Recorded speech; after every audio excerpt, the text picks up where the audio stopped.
Hello guys, आज हम great depression के बारे में पढ़ेंगे जो 1930s में आया था यूएसए में। एक्चुअली ये एक 1929 और 1930 का रिसेशन जो आया था उस चीज़ का ये एक इफेक्ट था जिससे डिप्रेशन आया। ये सिर्फ एक कंट्री में नहीं आया था, लाइक यूएसए में नहीं आया था, आया तो और जगह पे भी अफेक्टेड कंट्रीज हो गई थी because of the globalisation, but USA में सबसे ज़्यादा इसका जो इफेक्ट पड़ा due to errors in physical and monetary policies of various economies specially of the USA. सबसे जो मॉनेटरी और फिजिकल पॉलिसी है वो अफेक्ट कर गई थी। ये सब हो किस वजह से रहा था, क्योंकि जो वहाँ का एनवायरनमेंट था वो कैपिटलिज्म से बेस्ड था। There was no intervention of the government.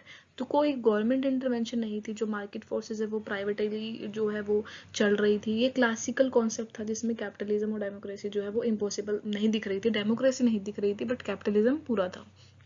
तो केन्सन ने ये बात कही कि जो क्लासिकल कंसेप्ट है वो आपको फुल एम्प्लॉयमेंट दिखाता है, ठीक है, बताता है कि फुल एम्प्लॉयमेंट है, बट जो केन्सियन है उनका बिलीफ ये था कि जो मार्केट फोर्सेस अगर अगर मार्केट में एक इक्विलिब्रियम के लिए चाहिए तो उसमें गवर्नमेंट का इंटरवेंशन होना ज़रूरी है।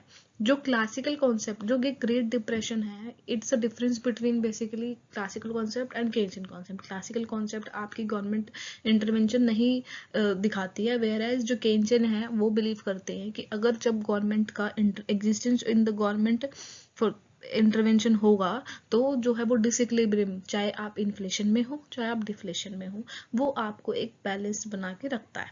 तो केन्सन सजेस्ट करते हैं कि गवर्नमेंट को है जो वो प्राइवेटली सब कुछ ना करके गवर्नमेंट को भी इंटरफेयर करना चाहिए मार्केट फोर्सेस में, so that the economy could balanced as well as could be in the equilibrium, either it's inflation or deflation, but government का intervention ज़रूरी है so that economy could be socially helpful to the public as well as privately both.